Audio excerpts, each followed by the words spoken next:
Howdy everyone! For today's Jolly Lark, I'm going to show you how to do this new marbling technique that lets you do a really realistic marble texture really fast and easy. No airbrush, no blending.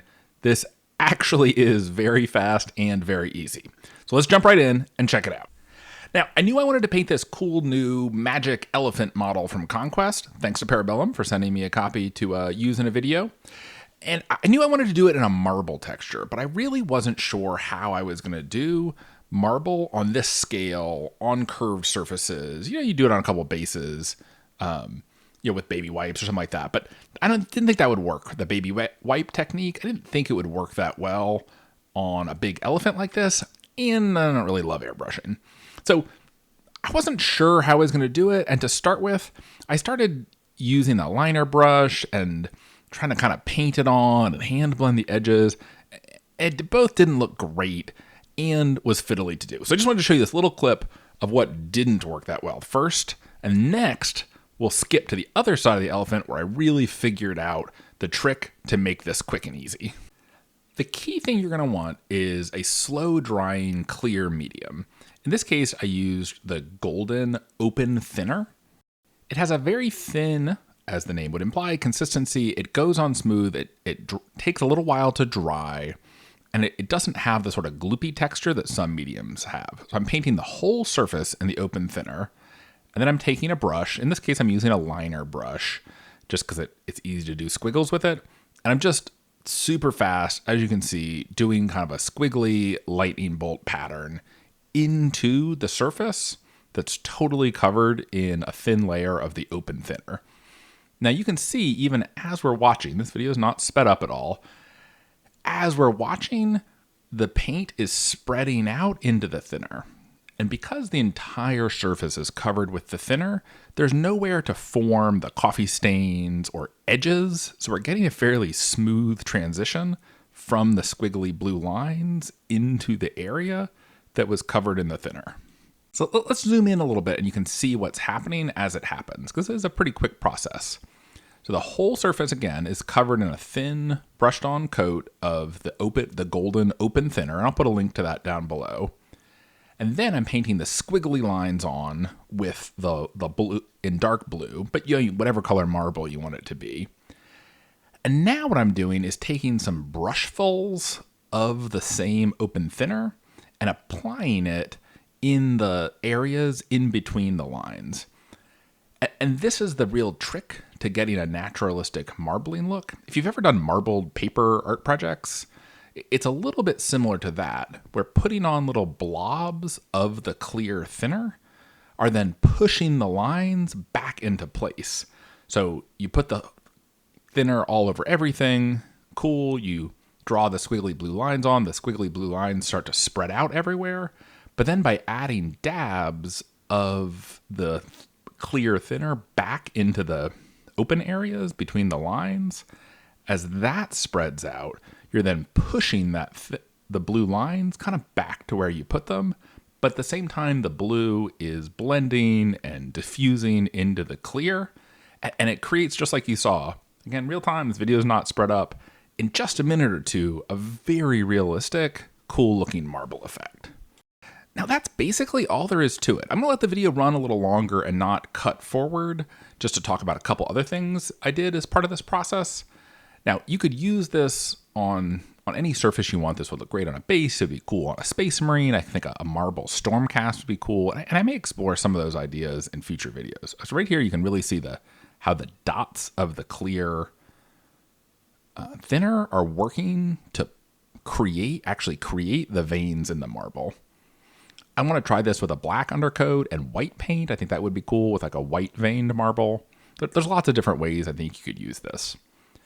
Now, as you might have noticed, what I'm doing is putting the marble texture over a base coat that is basically the main color that I want it to be. Now, this is such a large model, it doesn't really need to have so much shading on it. I think the actual size of the model can create some of the shading.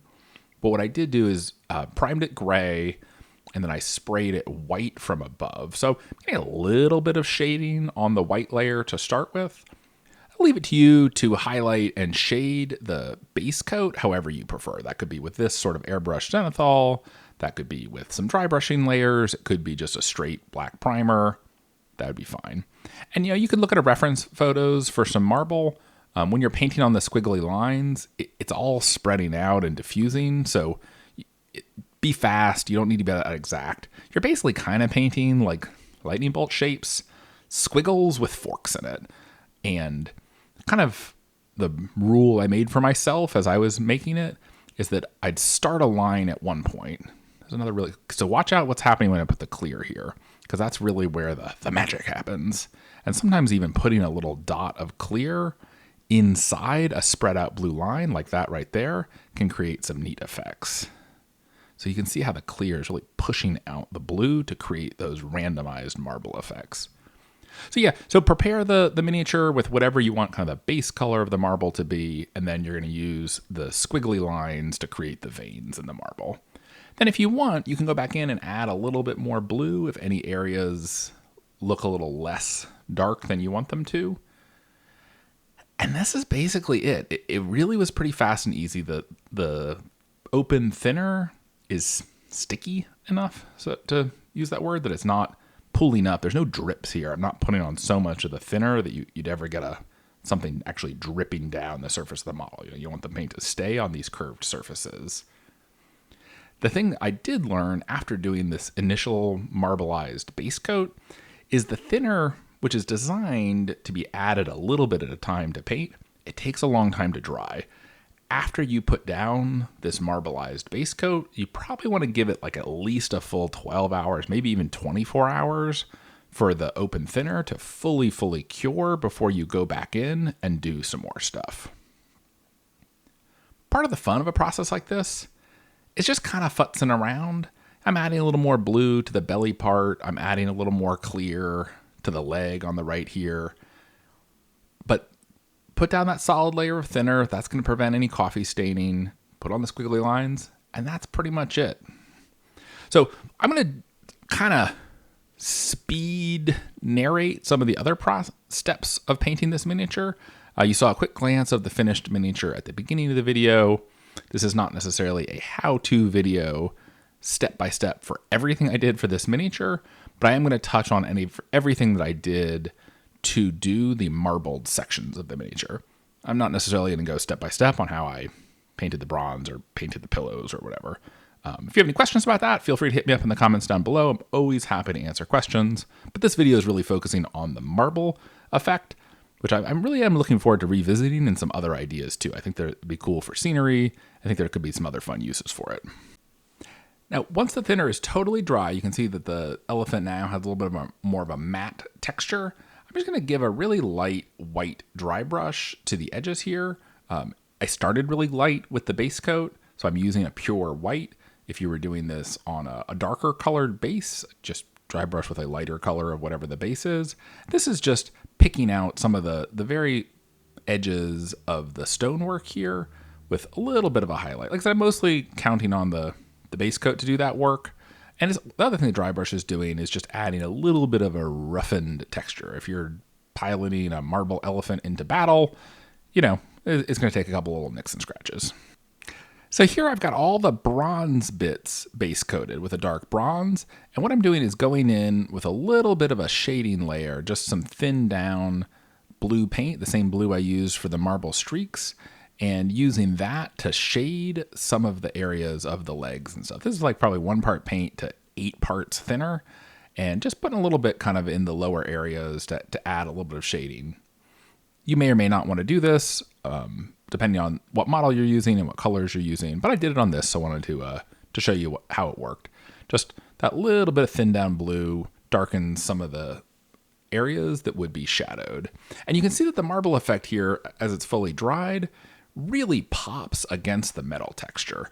It looked a little bit like a tourist tchotchke or something when I was first working on it, like it was all carved out of marble, but adding some of those other miniature textures really kind of sells the story of the marble. I wanted this Mahut miniature to the big kind of magic elephant, battle elephant statue to really look like a worn artifact. So I'm going to do a couple different things to kind of tell the story that this is a worn ancient artifact. And one of them is aging the bronze with a little bit of green. And then at the end, I'll show you how I use a little bit of pigment powder to kind of weather the feet and add some dust, kind of battle dust to the elephant. Now you can see here I'm got the elephant on one of the Jolly Lark painting handles, which, question I get at shows and conventions and stuff a lot is like, does this work with bigger miniatures? And I use my painting handles all the time with bigger miniatures. I've got it glued down to one of the wooden expansion discs. I just hot glued the elephant's feet to the disc there. And then I'm using one of the mini project boards you can see in the upper right of the screen that has a peg sticking up. So the handle just sits on the peg. So that way I've got something to hold on to when I'm painting and a place to put it when I'm not. Highlighting the bronze with the new Turbo Dork 2 cents copper, which is the best copper paint I've ever used. Just super bright and lustrous. Really like it as a highlight color for bronze. So that'll really make all these bronze areas kind of pop. And I do that after adding a kind of dark jade wash to all the bronze. One of the things I love about the Conquest models is that they're big, they're impressive, but they don't have so much ridiculous levels of detail that it takes forever to paint them.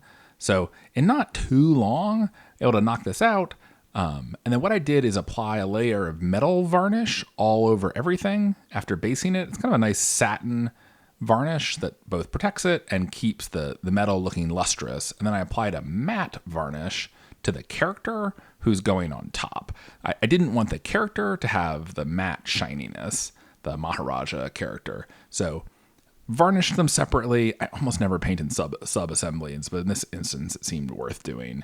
And I wanted to get them varnished before putting them together. The basing is just the super basic basing that I used with the Fire Genies, which you can see in a previous video. I'll put that link down below there too.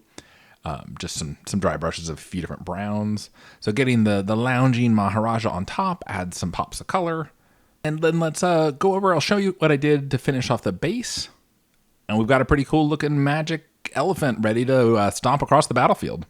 But to tie that elephant into the battlefield, I grabbed some powdered Vallejo pigments here. This is the light sienna color, which I think goes well with the Vallejo game color earth color. Got a dry, junky brush, totally dry. That's important. You don't want the powder, clumping up and sticking to a wet brush. And I'm just kind of, with a very heavy hand, powdering this all over the elephant's feet, kind of trying to get it into the cracks of the toes, get it really putting on a pretty heavy layer of this pigment powder around the feet. And then I'm also gonna douse the base in a little bit of this pigment powder. And if you haven't used this stuff before, and I don't use it that often, so I'm not an expert on this stuff. I haven't used it in a while. So if you have any tips, let me know in the comments. I'm gonna plop some on the base here, and I'm going heavier than I want it to look, because what's gonna happen when I take this outside and spray it with hairspray to fix the powder onto the miniature, a lot of it's gonna get blown off. So I'm putting it on a little heavier than I intended. Now, imagine a big marble elephant stomping through the battlefield is going to kick up a lot of dust. So in this instance, I'm also adding a little bit of dust onto some of the flat surfaces of the Howdah platform on top, just to help tell the story of a dusty battlefield and tie the marble elephant into the environment that it's standing on. Once you're done with that, give it a quick spray with some cheapo unscented hairspray, and you're going to, I didn't film that, I was outside, and you're gonna end up with something like this, where it's blown off a lot of the powder, but still leaving it in the cracks and crevices. And then to finish it off, I'm just gonna take a little bit of a bone color and give the base one more dry brush to tie the areas that got some of the powder in with the other areas of the base. This is the same bone color that I used to dry brush the basing texture, which is just the super basic, the Jolly Lark basic blend basing texture. Link to that down below too. But giving it this quick bone dry brush, which is a little bit lighter than any of the pigment powders that I used, will kind of help tie all the areas of the base together. This makes kind of a mess, which is partially why I like using the parchment paper sheets that made it onto my rankings of best hobby products in a previous year. They're just easy to fold up and toss, and then you've got a clean sheet underneath. A final basing detail, I'm going to grab some gamer's grass. I've got a mixture of short tufts, medium tufts, some of the XL spiky brown tufts. Dip those in a little bit of super glue, and all these steps are, with the once it's had time to dry sort of thing. Once it's had time to dry, stick a couple of these tufts scattered around on the base. And it's a nice, not exactly desert. I'm not looking for a, saguaro high desert sort of thing, but it's a nice kind of dusty wasteland sort of basing effect. That's the same thing that I've done on the rest of my Sorcerer King's army. So I usually try to do clumps of different static grasses and tufts, kind of mix them up, put a couple different colors and sizes in the same areas. Makes it, I think, look a little less polka dotted. And that's it. Hopefully you thought this was useful. This is, I think, one of the best value techniques that I've figured out to make a pretty impressive looking model that looks like it would be really hard to do, that just doesn't take that long. It took me longer to paint all the bronze and metallic bits on this miniature than it did to do all of the marbling. So, like I said before, I think a marble cast army for AOS would be cool. I think using this marble technique on bases is an obvious thing. I'll definitely do a marble bases video soon. So subscribe to the channel so you don't miss that. And then if you have any questions, any feedback, any ideas, always happy to talk in the comments. And yeah, just let me know.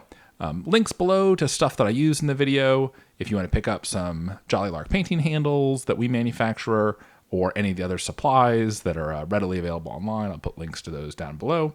And yeah, hopefully this is useful. Hopefully it inspires you to add some marble texture in some form or fashion to one of your miniatures. And we'll see you next time on another Jolly Lark.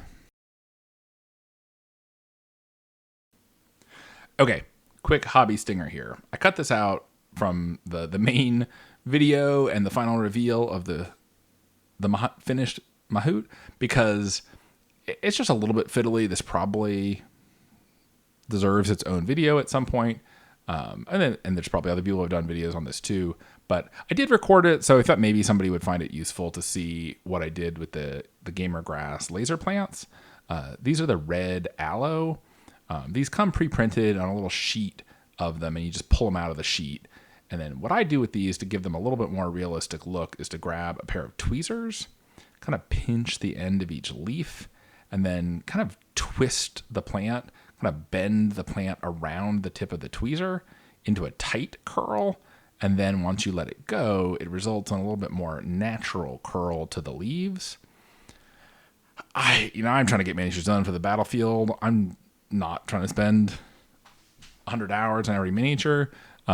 I think this would look good with more of them on the base probably, but I usually only have patience to do a few of these on each base. But I think they're really cool. I think the laser plants are really neat. And so what I'll usually do is punch out a bunch of them. They're very thin. It's easy to have them go flying. And then I think they tend to look better stacked up on top of each other, so that once you've kind of curled up the leaves and given the leaves a little bit more natural curve than they do with just straight off the sheet, you can then dip one in glue and stack it up on each other to create a little more multi-layered plant. There's a ton of different variety in these. I think the aloe looks good. The red aloe looks good on kind of a dusty wasteland base. I've also used some of the more lush green jungly plants on some of my Wadroon bases. So yeah, check it out if you haven't tried them. They're very easy to use. They tend to be the very last thing I do on a base. I say they're easy to use as I'm sitting here with tweezers futzing around with them. But they come pre-printed. They're a little fiddly, but I think the end result is worth it. Put in a couple on the base just gives it a little bit of an extra pop. So yeah, good luck with these. I recommend giving these a whirl if you haven't tried them before. You can, even if you've got some miniatures that you've previously finished, because they're pre-printed and they don't have to be painted, it's relatively easy to have them be something that you add on to an already painted miniature. So yeah, there you go. Happy hobby stinger. See you next time.